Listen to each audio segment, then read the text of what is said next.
Researchers at the University of Chicago and the United YMCA schools were once curious about what adults really want to study. So, they conducted a survey among every adult in Meridian, Connecticut, where they asked the participants many questions, including what subjects are they most interested in. Health came as the most interesting topic, and what came second was a surprise. Though the participants were all grown-ups who had at least 2 decades of life experience, they still wanted to know more about getting along with people. The more surprising thing is, when the researchers tried to look for practical textbooks about how to win friends and influence people, they found nothing. It turned out no such book was ever written before. So, Dale Carnegie, the famous American writer and lecturer on self-improvement training, thought that if the book does not yet exist, why not create it? As such, he began his own study, which involved reading everything about the subject from newspapers, magazines, historical records, and philosophers and psychologists' writings. He even hired a trained researcher to spend 1.5 years in different libraries to read everything just in case he missed something. And so, his book titled How to Win Friends and Influence People grew thicker and thicker until it reached 30 principles that, when truly applied, work like magic. This book has helped many people, professionals, businessmen, husbands, and wives. As Dale Carnegie pointed out, it is not a bag of tricks, but a new way of life, and I believe it's so. That's why I brought you this video where all the principles were explained briefly and simply in just 10 lessons. I hope you stick around to the very end, because learning how to win friends and influence people can make you go a long way in your career, business, or life in general. This book teaches 4 main points: basic techniques in handling people, ways to make people like you, how to win people to your way of thinking, and how to be a leader. See, I told you you'll learn a lot. Part 1. Basic techniques in handling people. Now, let's head on to the basic techniques in handling people, which teaches us the 3 lessons from which all other principles in the book revolve. Lesson number 1. Don't criticize, condemn, or complain. People are not creatures of logic, but of emotion, and we are most times motivated by pride and self-importance.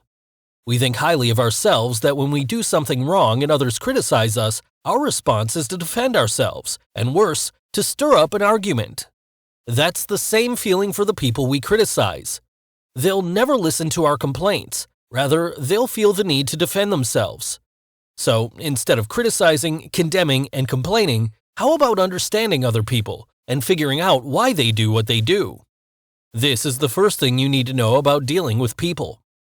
Hold your tongue and think first before you say or do. Was the cashier grumpy when you were paying? You don't need to call out her attitude.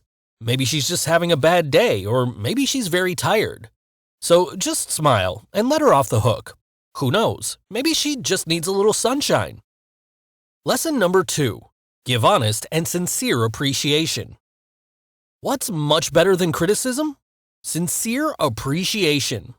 There was a teacher in Detroit who had a blind student, and she wanted to uplift the kid's spirit by making him realize that God gave him an extraordinary pair of ears to balance his eyesight.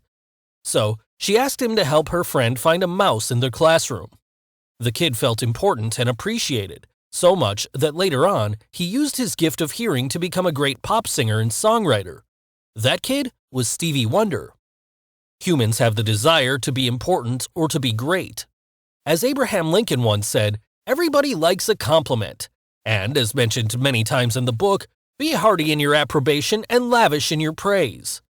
This statement simply urges us to be generous in giving out sincere praises. Lesson number 3. Talk about what people want. That is, if you want to earn a person's approval. People are more interested in themselves than in others. When you look at a group picture, which face do you look for first? Is it not your face? The same is true. People are more interested in what they want, and that roots from the desire to be important. So if you're trying to get someone to do something for you, don't focus on what you want. Ask yourself first, what does this person want? Then use that to your advantage. How? You will find out in the next lessons. Part 2. Ways to make people like you. How exactly are you going to make people like you so they'll voluntarily do what you want them to do? There are 6 ways listed in the book, but let's cover those in just 2 lessons. Lesson number 4. Be truly interested in other people. When the New York Telephone Company studied telephone conversations, they found out that the most frequently used word is I. It was used by people 3,900 times in 500 phone talks, another proof that people are more interested in themselves. So, the book suggests that you can make more friends in 2 months by being interested in other people than you can in 2 years by trying to get other people interested in you. Howard Thurston, one of the most loved magicians ever, had a habit before performing. He always tells himself repeatedly, "I love my audience." And with this remark is his eagerness to give the very best show he possibly can. It's not just about being interested in people, you must be sincere and have good intentions. One of the most effective ways of showing your interest and making a good first impression is simply by smiling, because a smile is like saying, "I like you, you make me happy, I'm glad to see you." It must be a real smile, the heartwarming type that comes from within. Practice smiling in all your daily dealings, be it in your chores or business tasks. There is a wise saying from the ancient Chinese, "A man without a smiling face must not open a shop." That's because your smile is also a sign of goodwill. By smiling, you spread positivity and happiness to everyone. And isn't it that happiness is what most people look for? Here's another way of showing that you're genuinely interested in other people. Remember their names. A person's name is the sweetest and most important sound to that person. Remember the name and call it easy, and you'll instantly fall on that person's good side. But forget it, misspell it, or mispronounce it, and you've placed yourself in a hard path. Lesson number 5. Make the other person feel important. And do this sincerely. Everything that this book teaches you will only work when done from the bottom of your heart. It costs nothing to brighten up someone's day by giving an honest compliment. In fact, it must be a habit and not just a tool you use when you want something in return. Aside from that, courtesy must also be a habit. Simple phrases like, "I'm sorry to trouble you, but," or "Won't you please," or "Would you mind," should also be part of your daily conversations. Did the waitress mix up your order? Don't make it hard for her. Instead, you can say, "I'm sorry to trouble you, but you gave us the wrong order." Chances are she will gladly grant your request. There are 2 ways that you can make a person feel important. First, talk about that person's interests, and second, be a good listener. It's simple. Focus the spotlight on him or her. One of the participants in Mr. Carnegie's class, who he called Mr. R, related his experience in applying lesson number 5. He and his wife visited some of her relatives. She left Mr. R with her old aunt while she talked with her other aunts. So, he looked around the old lady's house to see what he can admire and what can make her feel appreciated. He complimented the house by saying that it's well built, roomy, and reminding of the house where he grew up. And, like magic, the old aunt began telling him stories while giving him a nice tour of the house.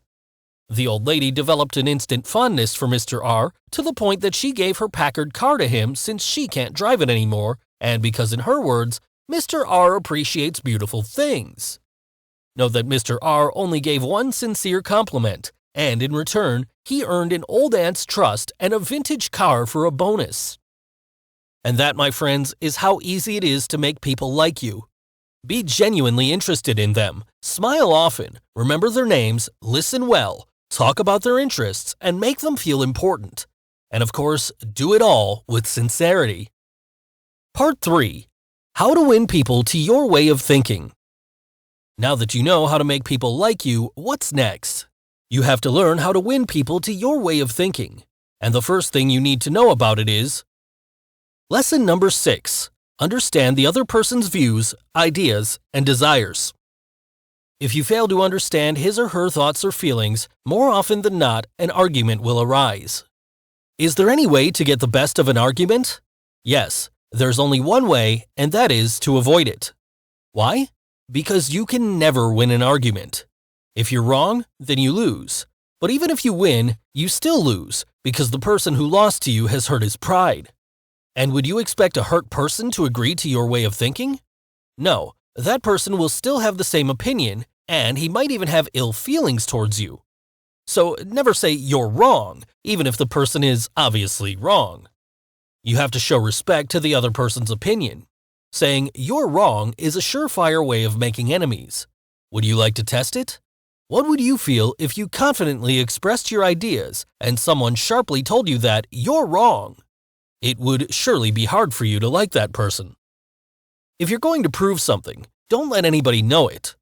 Lord Chesterfield once told his son, "Be wiser than other people if you can, but do not tell them so." So instead of saying you're wrong, begin by saying, "I may be wrong. I frequently am, so let's examine the facts." By admitting that you may be wrong, you have already stopped the rise of an argument. Remember that there is always a reason why a man thinks or acts as he does. So try honestly to put yourself in that person's shoes.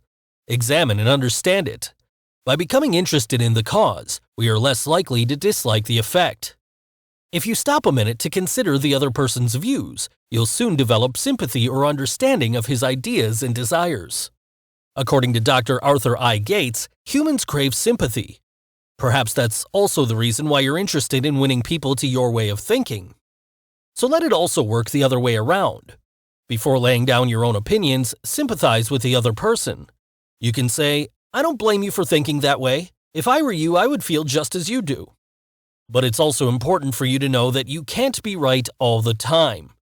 And when you're wrong, admit it quickly and insist that you've made a mistake. This is one way you get the person to immediately sympathize with you instead of criticizing you. Lesson number 7. Make the other person feel like he or she contributed a lot to an idea or decision. How to do this? Begin by being friendly. Convince that person that you are a sincere friend. Another participant in Mr. Carnegie's class said that he was having trouble with his landlord raising the rent. So when he met the landlord, he made a friendly greeting and was bubbly about how he liked the apartment so much. His landlord was relieved that he had at least one satisfied and friendly tenant. In the end, he reduced the rent and even offered some decorating services. Kindness, the friendly approach, and appreciation can make people change their minds. Another point is to let the other person do a great deal of the talking. As we've discussed moments ago, let them talk about themselves. By doing this, it will be easier to make the other person feel that an idea is his or hers. Make a few hints and short suggestions. Let the other person discuss the process and come up with a conclusion. Lead him or her to the idea or decision that you wanted. Do not chase after the credit. Think about the result. That's how Colonel Edward M. House planted ideas in the mind of former U.S. President Woodrow Wilson. There's another effective way of doing lesson number 7, and that's the Socratic method from the great philosopher Socrates, which says that you have to keep the other person agreeing until he finds himself embracing your conclusion. Here's a modern application.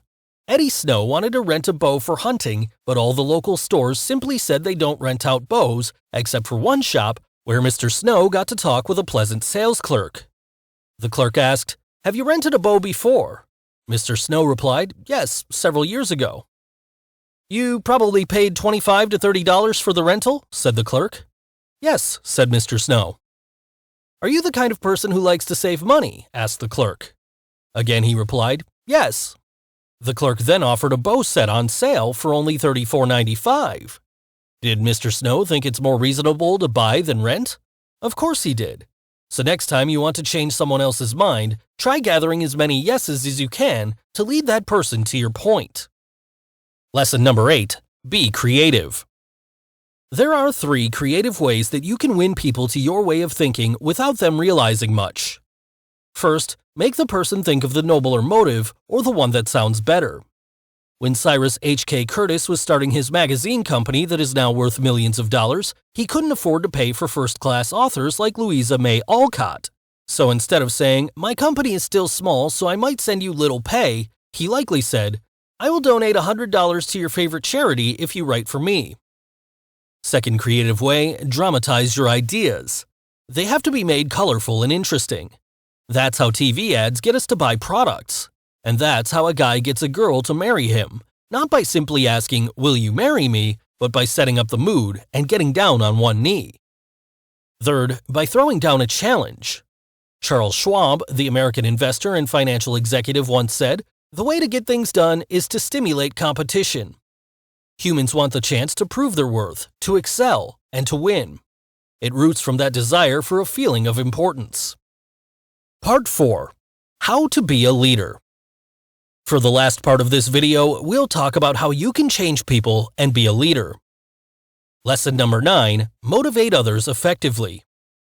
Praise the slightest improvement and praise every improvement in them. As I've been saying a lot in this video, and which I'd gladly repeat, sincere compliments go a long way. It's magic. Your appreciations have the power to unlock the hidden potentials of people. Abilities wither under criticism, but they blossom under encouragement. Your encouragement can give the other person a fine reputation to live up to. A small phrase like, "You're great at what you do," or "You can be an excellent speaker someday," can make that person strive better. And the best thing is, you're making that person happy about doing the thing you suggest without him or her realizing it. Lesson number 10. Correct people properly. This means correcting their mistakes without offending them. The French author Antoine de Saint-Exupéry once wrote, "Hurting a man in his dignity is a crime." So let the other person save face.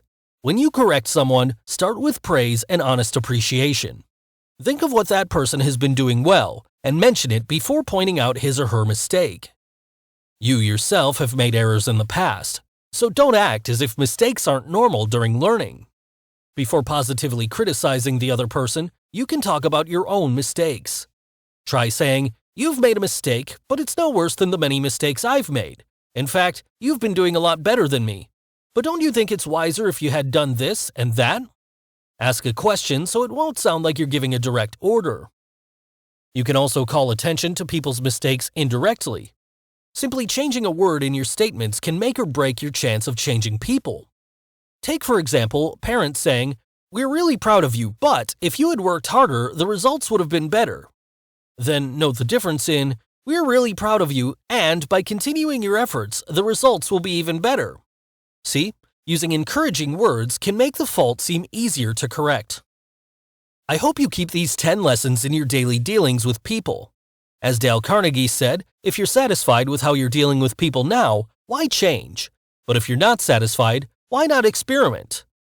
If you want book summary videos like this, subscribe to my channel. And don't forget to hit the like button if you like this video. Thank you for watching. See you soon.